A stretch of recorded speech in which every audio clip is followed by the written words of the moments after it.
पता नहीं कौन से अच्छे काम किए थे मैंने पिछले जन्म में, जो इस जन्म में मुझे तुम्हारे जैसा पति मिल गया। এক জন্মে কারো পাস দিয়েছো, ওই জন্য এই জন্মে এই বুড়ো কাকাটাকে বিয়ে করেছো, আর রয়ে গেল তোমার এই যে ভালোবাসা কোনো কিছুই না।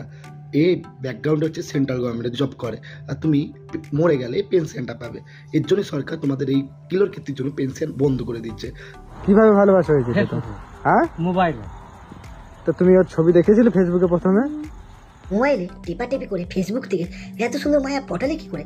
আমি গত 9 বছর ধরে ফেসবুক করি, আমাদের মায়াকে একটা বৌদি একটা মাসের কাকি কেউ পটাতে পারিনি। আর হয়ে গেল হাই, কাউকে পাঠালে হাই, কেউ দেয় না হ্যালো রিপ্লাই। আমার মনটা তো এখানেই ভেঙে চুরমার হয়ে গেল। কিন্তু আমার মনে হচ্ছে তোমাকে দেখে যে দুজনে যখন পাশাপাশি দাঁড়িয়েছো না, মনে হচ্ছে কালো পাথরে গায়ে সাদা চকের দাগ। সেই ছোটোবেলায় মনে আছে স্কুল বোর্ডে যে দিদিমণি স্যাররা যেভাবে চকে লিখতো, তোমার পাশে ঠিক অমনি লাগছে যে ব্ল্যাক বোর্ডের উপরে চক দিয়ে লেখা কিছু একটা।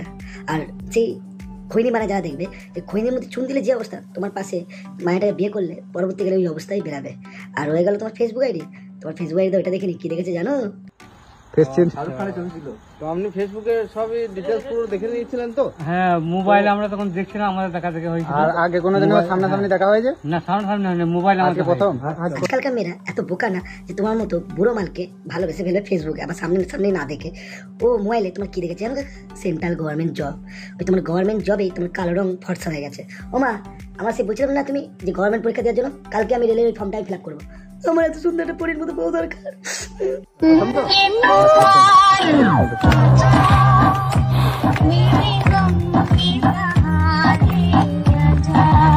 ভালোবাসা কেন এত অসহায়, বুকে প্রেম মনে আশা পিয়ারে পিয়ারে পিয়ারে। शाबाश बेटा।